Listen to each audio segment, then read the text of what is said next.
সাবেক AGS 3 MP Mohammad Nazimuddin Alam ভাই এখন বক্তব্য রাখবেন। সংক্ষিপ্ত ভাই।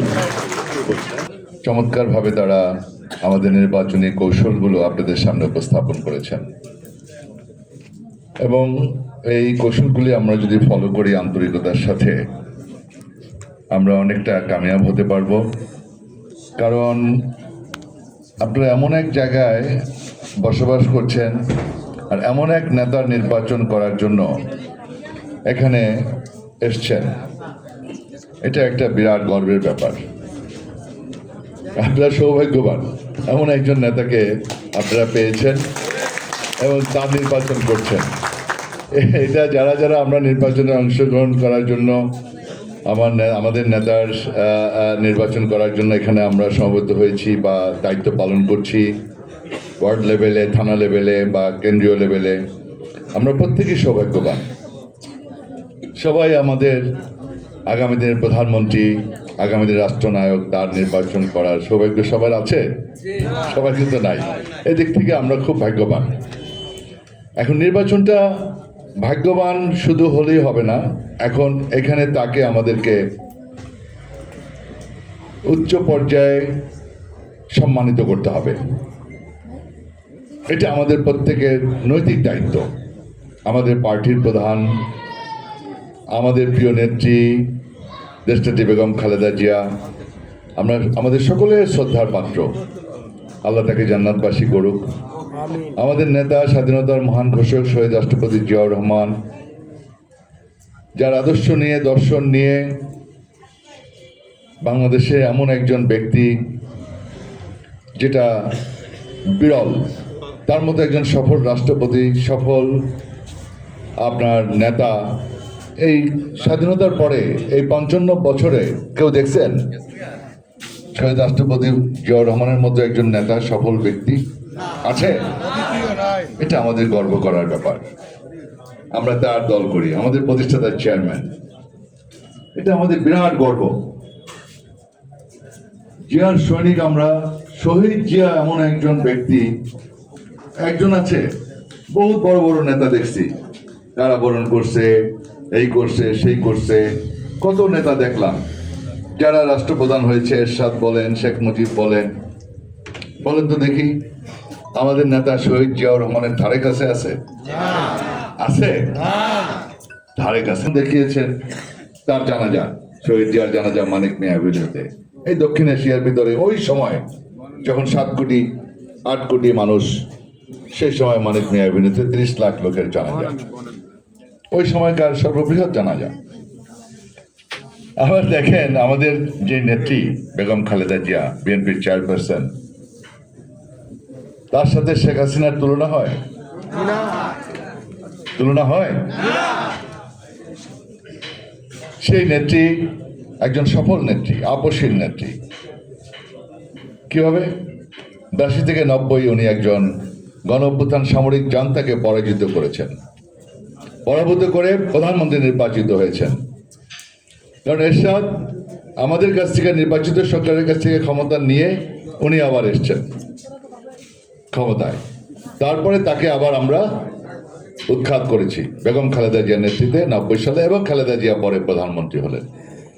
এই যে একটা ব্যাপার, আমাদের গর্ব করার ব্যাপার।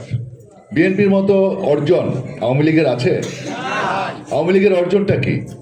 আমি তো কোনো অর্জনই দেখি না, আমি কোনো অর্জন দেখি না। বিএনপি আমরা গর্ববোধ করতে পারি, আমরা যারা বিএনপি করি। আমাদের সবচেয়ে বড় অর্জন 1971 সালের স্বাধীনতার মহান ঘোষক, রণাঙ্গনের মুক্তিযোদ্ধা জিয়াউর রহমান আমাদের নেতা, আমাদের প্রতিষ্ঠাতার চেয়ারম্যান। আমরা গর্ব করতে পারি সামরিক জান্তা এরশাদ বিরোধী আন্দোলনের নেতৃত্ব দিয়েছেন এবং সফলভাবে উনি স্বৈরাচারের পতন ঘটিয়েছেন 90 সালে। সুতরাং এক্ষেত্রে আমি মনে করি বেগম খালেদা জিয়া একজন সফল নেত্রী, তার তুলনা হয় না। বেগম খালেদা জিয়ার তুলনা বেগম খালেদা জিয়া, শহীদ জিয়ার তুলনা শহীদ জিয়া। আজকে দেখেন কার সাথে তুলনা করবেন? আমাদের মাননীয় চেয়ারম্যান জনাব তারেক রহমান, সজীব ওয়াজেদ জয়ের সাথে তুলনা হয়? হয়? তুলনা হয়? আমরা গর্ববোধ করি শহীদ জিয়ার সন্তান, দেশনেত্রী বেগম খালেদা জিয়ার জ্যেষ্ঠ সন্তান, আমাদের বর্তমানে নেতা, মাননীয় চেয়ারম্যান, আমাদের আগামী দিনের আশা আকাঙ্ক্ষার প্রতীক। উনি আল্লাহ রহমতে দীর্ঘদিন সংগ্রাম করেছেন, আমাদের পরিচালনা করেছেন, এবং তার বক্তব্যগুলো আপনি যদি লক্ষ্য করেন, তার যে চিন্তা চেতনা, তার যে কর্মসূচি, তার যে প্ল্যান, তার যে পরিকল্পনা, সে সব কিছু প্রবাসে বসে বসে সব পরিকল্পনা উনি গ্রহণ করেছেন। এই বাংলাদেশকে কিভাবে উনি সাজাবেন, ওনার আব্বা কিভাবে করেছেন দেশটার জন্য, ওনার মা কিভাবে কাজ করেছেন, এবং এই দেশটাকে, এদেশের জনগণের কি প্রয়োজন, কি আশা, তাদের কি চাহিদা উনি বুঝতে পেরেছেন। এবং বুঝতে পেরেই উনি 31 দফা উনি আমাদের কাছে কর্মসূচি উপস্থাপন করেছেন, জাতির কাছে উপস্থাপন করেছেন। আমরা সারা দেশে 31 দফা আমরা লিফলেট বিলি করেছি না? 31 দফার ভিতরে আমাদের সকল মঙ্গল বয়ে আনছে, আমাদের 18 কোটি মানুষের আকাঙ্ক্ষা চাহিদা পূরণ করবে ইনশাআল্লাহ। আপনি যদি বাড়ি বাড়িতে গিয়ে আমাদের নেতার এই কর্মসূচির কথাগুলি বলেন, বিশেষ করে 31 দফা তো আপনারা বলতে পারবেন না, আপনারা এই কথাগুলি বলেন যেগুলো তার প্ল্যান, কয়েকটা ব্যাপারে আপনারা যদি একটু বাড়িতে বাড়িতে গিয়ে, আমরা 4-5 জন ডোনার, ডাক্তার ডোনার কিন্তু বলেছেন, আপনারা 4-5 জন যাবেন, লিমিটেড, একটু ধরেন আপনারা যারা একটু গ্রহণযোগ্য এলাকায়, খুব ভালো মানুষ, যাদেরকে আশেপাশের ওই আপনার অঞ্চলে সবাই ভালো জানে, শ্রদ্ধা করে, হ্যাঁ, এরকম গ্রহণযোগ্য ব্যক্তি যারা, তারা আপনারা যাবেন, যায় গিয়ে সালাম দিবেন, বলবেন, যেন তারা বিরক্ত না হয়, খুব বিনয়ের সাথে। আমরা বড় পার্টি, আমাদের নেতা কত বিনয়ী জানেন? আমাদের তারেক রহমান সাহেবের, তার বডি ল্যাঙ্গুয়েজ দেখছেন? কোনো অহংকার আছে? অহংকার পতনের মূল। আমাদের অহংকারের দরকার নাই,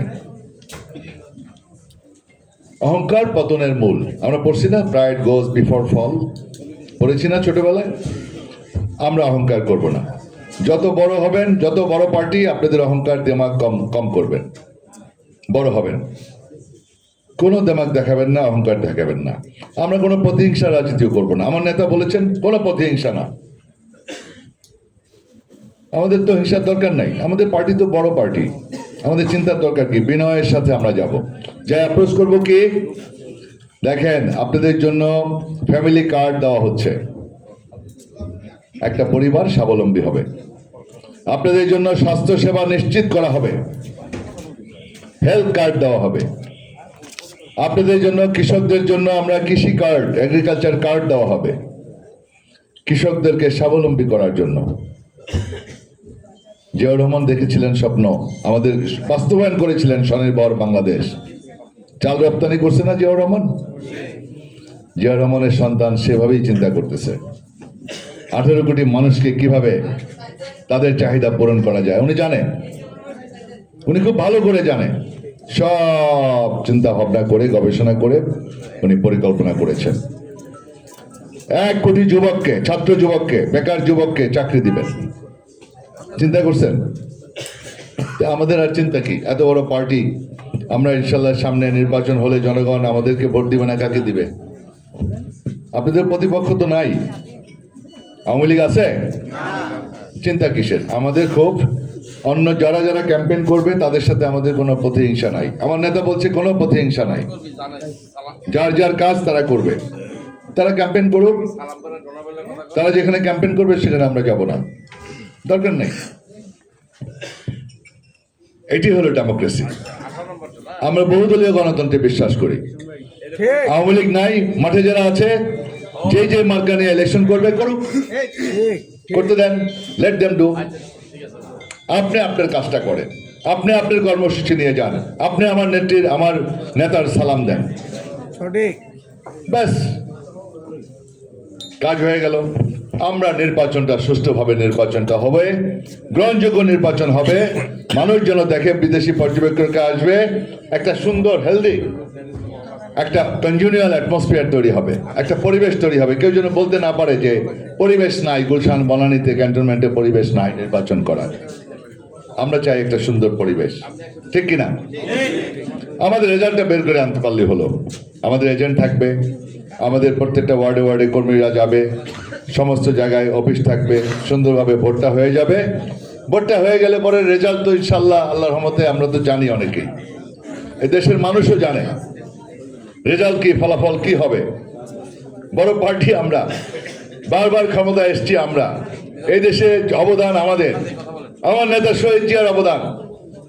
এদেশের স্বাধীনতা যুদ্ধে নেতৃত্ব দিয়েছেন, বেগম জিয়া গণতান্ত্রিক আন্দোলনের নেতৃত্ব দিয়েছেন। আমাদের নেতা কর্মীরা সবচেয়ে নির্যাতিত, হাজার হাজার নেতা কর্মীকে হারিয়েছি, হাজার হাজার নেতা কর্মী গুম হয়েছে, আমাদের হাজার হাজার লক্ষ লক্ষ নেতা কর্মী জেল কেটেছে, কারাগারে ছিল। আমার নেত্রী বিনা বিচারে কারাগারে ছিল। আমার নেতা 17টি বছর নির্বাসনে ছিল। মা সন্তান দেখতে পারে নাই, সন্তান তার মাকে দেখতে পারে নাই। এই জুয়েল যুব দলের নেতা বাড়িতে ঘুমাইতে পারে নাই, যে কোনো সময় গুম হয়ে যেতে পারতো। এখানে যারা আছে আশেপাশে, সেগুন ছাত্র দলের নেতা ছিল এক সময়, এখন মহানগরীর নেতা, গুম হয়ে যেতে পারতো। অনেক মামলা এদের বিরুদ্ধে, আল্লাহর রহমতে বাইচা আছি আমরা। বিএনপির মতো স্যাক্রিফাইস কার? আমরা এই দেশ শাসন করেছি, রাষ্ট্র পরিচালনা করেছি, আগামী দিনে ইনশাল্লাহ করব, এই দেশের জনগণের জন্য করব। আমার নেতা তারেক রহমানের অনেক পরিকল্পনা, সেই পরিকল্পনা ইনশাল্লাহ বাস্তবায়ন করব। এদেশের জনগণের মুখে হাসি ফুটাবো, দেশের সামাজিক ন্যায় বিচার নিশ্চিত করব।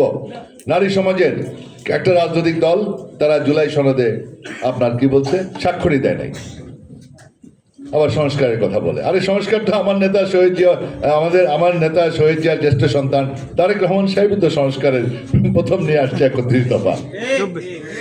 আপনার আরেকটা দল নারীদের যে পার্সেন্টেজ 5% জুলাই সনদে আছে, আমরা 5% আমরা কিন্তু এগ্রি করেছি, এবং 5% নারীদের আমরা মনোনয়ন দিয়েছি। আমাদের ম্যাডামের 3টা আসন ছিল, ম্যাডাম ইন্তেকাল করেছেন, আল্লাহ জান্নাতবাসী করুক, যার ফলে ওইখানে একটু হয়ে গেছে। 3টা ছিল, 3টা আসনে ম্যাডাম ছিল। এখন আমাদের প্রায় 4% মহিলা আছে মাঠে, তারপরেও 5%ই বলা যায় কাছাকাছি। কেন 5%ই আমরা দিয়েছি? বিকজ আমাদের কিন্তু জোটের কিন্তু আছে, আমাদের কিন্তু 300 আসন আমাদের না, জোটের কিন্তু তারা ভিন্ন মার্কা, গরুর গাড়ি মার্কা, তারপরে বিভিন্ন মার্কা আছে। হ্যাঁ, এটা 15টার মতো, 12টা না যে 15টা বোধ হয় জোটের আছে। তাহলে আমাদের যে 300-র ভিতরে আমাদের 5%, সেই অনুযায়ী আমাদের বোধ হয় 14-15টা পাই আমরা মহিলা। তো আমরা তো প্রায় 10টা-11টা বোধ হয় দিচ্ছি না, 11টা হয়েছে, 3টা ছিল ম্যাডাম। আর তাছাড়া এখন তো আপনার 300 এখন ধরা যাবে না, এখন তো আমরা 11টা, এবং আমাদের কতগুলো আছে জোটের প্রার্থী।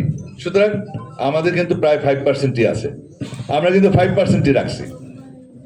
কিন্তু একটা দল 0%, মহিলা কেউ থাকবে না প্রতিনিধিত্ব, মহিলাদের প্রতিনিধিত্ব থাকবে না।